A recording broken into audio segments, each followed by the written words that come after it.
Olá pessoal, tenho recebido muitas dúvidas sobre autismo e os níveis de suporte, nível 1, 2, 3, o que é isso? Vem comigo, vamos falar um pouquinho mais sobre isso. Então vamos falar um pouquinho sobre os níveis de suporte do autismo. Eu estudei um pouquinho para vir conversar com vocês, e vocês sabem que eu gosto de falar sempre de mãe para mãe, então eu procurei uma linguagem mais fácil, menos técnica, menos teórica. Mas o que eu encontrei, eu vou precisar pelo menos dar aqui uma amarrada, que são dois tipos de diagnósticos e de classificação sobre o transtorno do espectro do autismo. Então nós temos o DSM, que é um manual de diagnóstico de transtornos mentais, que é americano e é onde ele trata de níveis de suporte. Então, se nós temos o nível 1, 2 e 3, como é dito, né, como a gente ouve muito falar, o nível 1 é o que demanda pouco suporte, demanda uma atenção, mas não um suporte intenso. O nível 2 seria um nível moderado de suporte, alguma atividade cotidiana que precisa de ajuda. E o nível 3, que é um suporte muito intenso, onde a pessoa não consegue fazer ações cotidianas sozinho, como, por exemplo, ir ao banheiro, se alimentar, questões básicas mesmo.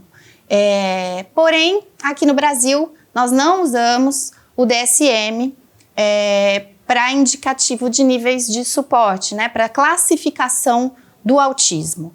Aqui no Brasil, nós usamos o CID, que é a classificação, é um índice de classificação de doenças diferente do DSM, com outras classificações com as propriedades um pouco mais elaboradas. Não sei se eu estou me fazendo entender aqui, mas aqui no CID a gente vai ter uma classificação se a criança se comunica, como que é essa fala e essa comunicação, se tem alguma dificuldade intelectual, algum desenvolvimento, na questão intelectual e na questão social. Então, assim, nós temos dois métodos, diferentes, distintos.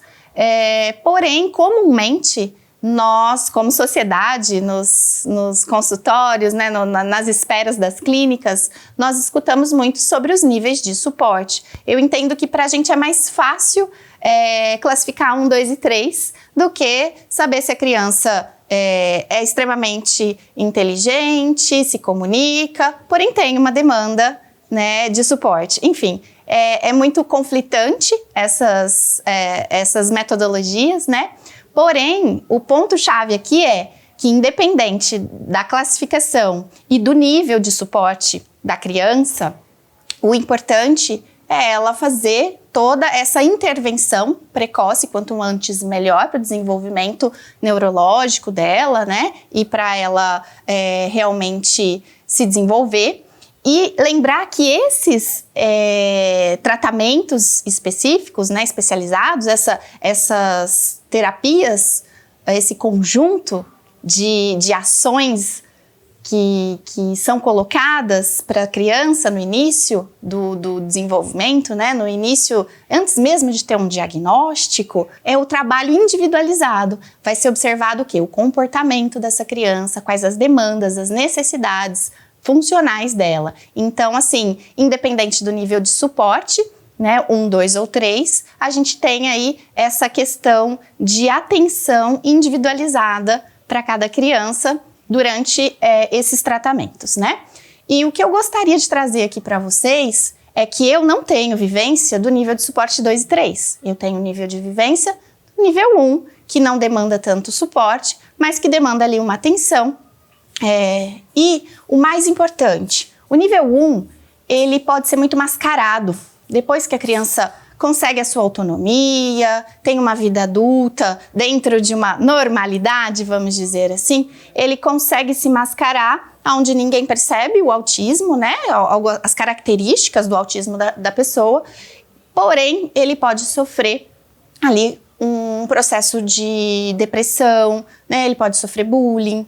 Então, muitas coisas podem estar associadas, e aí é onde entra a nossa maior atenção, a nossa demanda de atenção. O que é que está acontecendo com essa criança, com esse adolescente ou com esse adulto que está se mascarando, se protegendo, mas se fechando dentro do seu mundo e levando isso, gerando isso uma depressão, uma possível depressão, né?